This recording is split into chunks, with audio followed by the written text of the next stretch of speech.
Assalamualaikum warahmatullahi wabarakatuh. Sahabat yang dirahmati Allah. Utsman bin Affan radhiyallahu anhu adalah sahabat Nabi Muhammad sallallahu alaihi wasallam, khalifah ketiga dalam Khulafaur Rasyidin dan salah satu dari 10 sahabat yang dijamin masuk surga. Selain dikenal dengan kelembutan dan ketegasannya dalam memimpin, Utsman juga terkenal sebagai sahabat yang luar biasa dermawan. Hartanya yang banyak tidak menjadikannya sombong, justru digunakan untuk kepentingan umat. 1. Membeli sumur Raumah. Pada masa awal hijrah ke Madinah, kaum muslimin menghadapi kesulitan air. Satu-satunya sumur yang mengalirkan air jernih adalah sumur Raumah.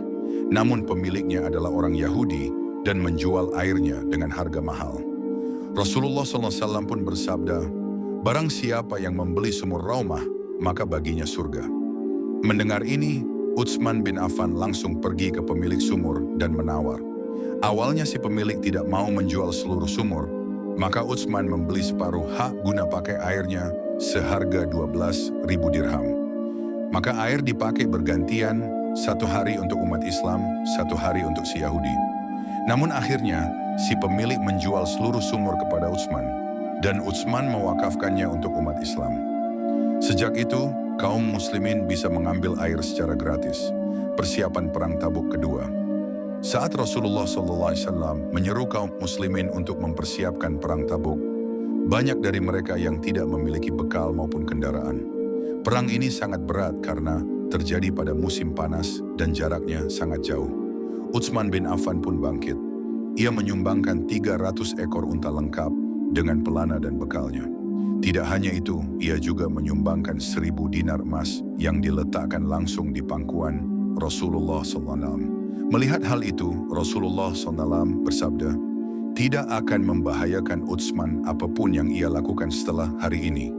Ini adalah bentuk pengakuan luar biasa dari Nabi atas kebaikan Utsman. 3. Membangun Masjid Nabawi. Masjid Nabawi semakin sempit seiring bertambahnya jumlah kaum muslimin. Rasulullah SAW menyerukan perluasan masjid, dan siapa yang mampu membelikan tanah untuk perluasan akan diberi pahala. Utsman bin Affan pun membeli sebidang tanah dari seorang Ansyar dan mewakafkannya untuk perluasan Masjid Nabawi. Ini adalah bentuk kedermawanannya dalam memajukan syiar Islam dan kenyamanan kaum muslimin dalam beribadah. 4. Dermawan sepanjang hayat. Kedermawanan Utsman tidak hanya terbatas pada momen-momen besar. Ia dikenal sering membantu orang miskin, membebaskan budak, dan memberikan pinjaman tanpa bunga kepada para pedagang dan sahabat yang kesulitan. Dikisahkan pula bahwa saat terjadi kelaparan di masa kekhalifahan Umar, Utsman menyumbangkan gandum dan makanan dari kafilah dagangnya yang besar demi membantu kaum muslimin, padahal ia bisa menjualnya dengan harga tinggi. Kisah kedermawanan Utsman bin Affan adalah contoh nyata bagaimana kekayaan bisa menjadi jalan menuju surga bila digunakan dengan ikhlas.